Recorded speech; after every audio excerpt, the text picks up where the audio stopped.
So tayo mo gusto nimo sa ano sa Amerika bay. Okay ra to? Oh, okay naman to. Nga hawak man ka bay. O ganahe kay ang mga tao dito bay, abi nimo. Subang buraw to mga tao dito, imbis maning kamot ka, iduot na. Ano rin ka to yung bagan nga barko day? Awa na ko ato. Sayang ka ito. Okay, gani. Gusto ka mo trabaho dito? Pwede tawagan ako kung barkada dito. Nandito siya, napas siya katrabaho dito. Tawagin daw, testing daw tawag ba? Kasi sa airport nagtrabaho pero TikTok po siguro plano. Okay na kay. Wala itong TikTok ko na isa day. Wala na katong sa kuan 7-Eleven. Uy mo gabridor ang ipon.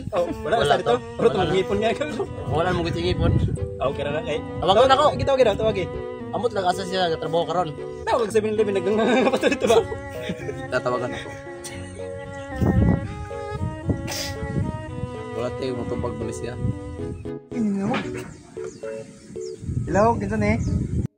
Kamusta naman na itong negosyo diha? Kay naunta ko ipa-apply nimo sa imo diha. Ginadiri sa Pilipinas. Saman, maka-apply ka siya diha kay akong pa-apply yun sa may mga kinahanglanon na niya para maka-apply siya diha. Pwede man maka-apply boss. Ang requirements nato diri kay kanang kumpletong ngipon. O mao? Ano na ni requirements karon dai kumpleto ngipon? Unsa man nang trabaho niyo kini pinaakay? Basta kung gusto sa trabaho, wala siya dagagig mo. Kay mo may gipangita niya kay gusto man nga mabuhi ang pamilya. O sige.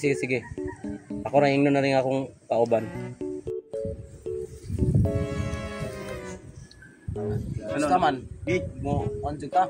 So may requirements nga gingon niya. Kay mga daot na imong ngipon. Wala inoon pero Dito ang ngipon niya. Kay nangunan likon jud kag ngipon dito kay trabaho ra ba dito kay